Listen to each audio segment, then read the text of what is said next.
The Republican vision channel के सभी दर्शकों को सप्रेम जय भीम। भारत की राजनीति में उभरते दो नायक अखिलेश यादव व राहुल गांधी की प्रयागराज की सभा में हुई खुली चर्चा को सुनते हैं। और पब्लिक मीटिंग करना मुश्किल है। जी बिल्कुल ठीक बात है। तो मैंने सोचा कि हम थोड़ा यूपी के बारे में बातचीत कर लें और आप अपना पर्सपेक्टिव हमें बताइए, हम आपको अपना पर्सपेक्टिव बताते हैं, थोड़ी डिस्कशन करते हैं।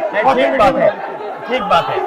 मैं समझता हूँ कि जब माइक खराब हो गया हम दोनों बात करेंगे, वो रिकॉर्ड होकर के जाएगी तो लोग बेहतर और अच्छा समझेंगे और अच्छा रिजल्ट आएगा। और क्योंकि सोशल मीडिया से वेल कनेक्टेड है तो सब लोगों को जानकारी मिल जाएगी कि हम और आप क्या बोल रहे हैं। यूपी जो 80 सीटें दे रहा है, इसमें 79 सीटें समाजवादी पार्टी, कांग्रेस, इंडिया गठबंधन जीत रहा है। एक जो क्यूटो है उसमें हम और आप लड़ाई में हैं। और इस बार क्यूटो नाम कैसे जापान वाला ही है? ये क्यूटो क्योंकि जो प्रधान सांसद हैं उन्हें सपना दिखाया था काशी के लोगों को कि दुनिया की सबसे बेहतर सिटी बनेगी क्यूटो। तो क्यूटो बनी नहीं बनी काशी के लोग ये तय करेंगे और फिर वोट डालेंगे। तो इस बार मन मर्जी नहीं चलनी है, मन की बात नहीं चलेगी, हमारे आपकी बात और 140 करोड़ लोगों की बात और संविधान की बात होगी। और आपने देखा, हम सब ने देखा कि यूपी को नरेंद्र मोदी जी ने बेरोजगारी का सेंटर बना दिया और इतनी बेरोजगारी की है।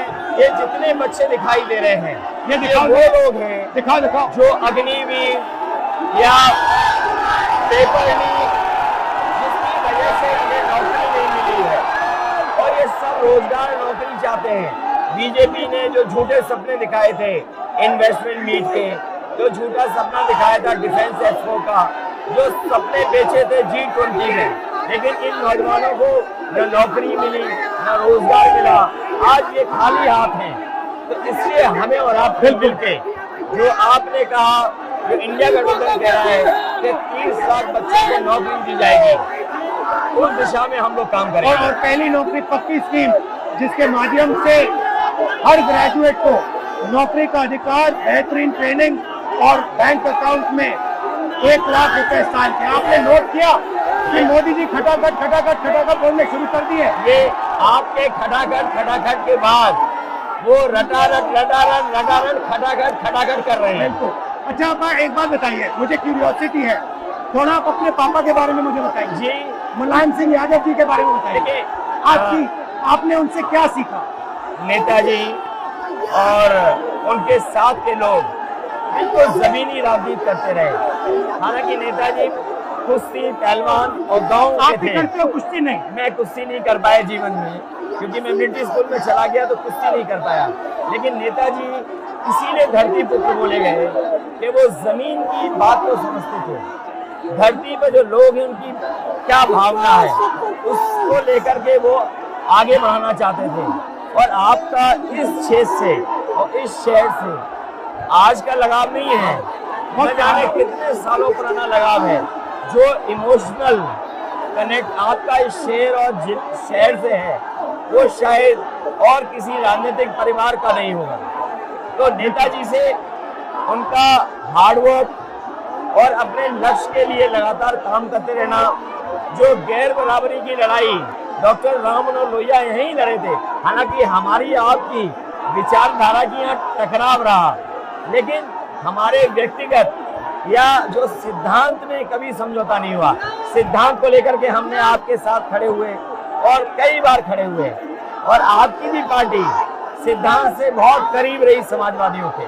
बट मुझे लगता है कि अब एक नई तरीके की पार्टनरशिप बन रही है, क्योंकि जो इस बार हमारा कोऑपरेशन है शायद पहले ऐसा कोऑपरेशन नहीं हुआ। मतलब बिल्कुल सब जुड़ गए।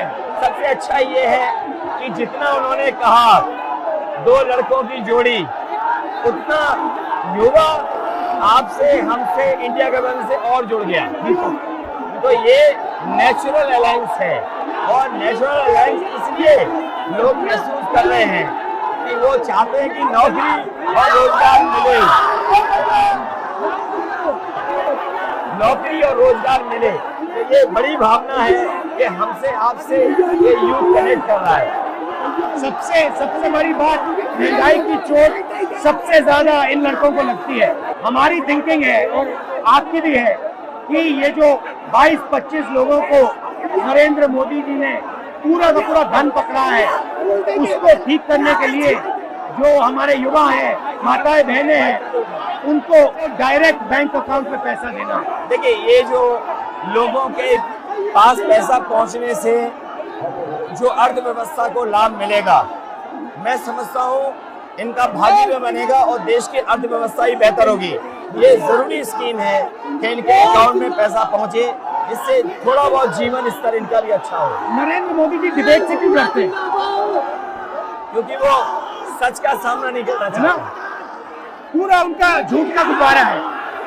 वो बीजेपी और बीजेपी के लोग मन मर्जी से चलते हैं, अपनी मर्जी से चलते हैं और उनको लगता है कि डिस्कशन की कोई जरूरत नहीं है, क्योंकि वो सब कुछ जानते हैं। डेमोक्रेसी में जितना डिस्कशन होगा, जितने विचार एक दूसरे को हम सुनेंगे और एक दूसरे पे भरोसा करेंगे, उतना हमारा लोकतंत्र मजबूत होगा। ये बीजेपी के लोगों ने न केवल हमारी जान को खतरा पैदा किया है, बल्कि लोकतंत्र को भी और संविधान को भी खतरा पैदा कर रहे हैं।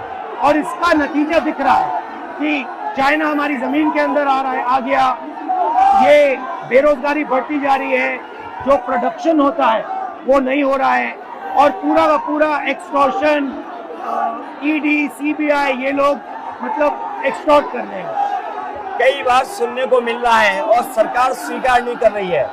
लद्दाख की हमारी सीमाएं सुरक्षित हो गई, और अरुणाचल के आसपास या सीमा जो चीन से छू रही है वो बहुत असुरक्षित है।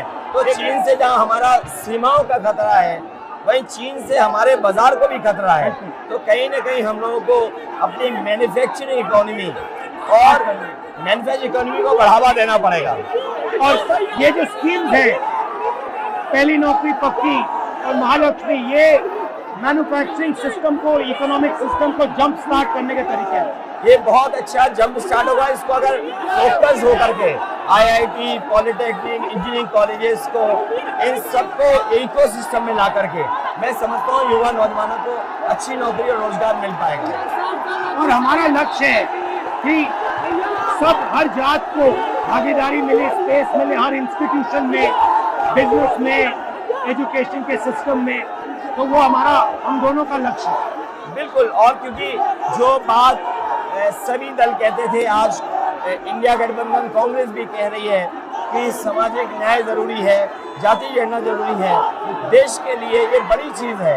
जो दुनिया में अमेरिका है, यूरोप है, अपने उन लोगों के लिए जो पीछे छूट जाते हैं, उनके लिए कुछ काम करते हैं। तो हमारा जो देश जाति के आधार पर पिछड़ा है, तो इसको आगे बढ़ाने के लिए ये बड़ी भूमिका होगी इस बार।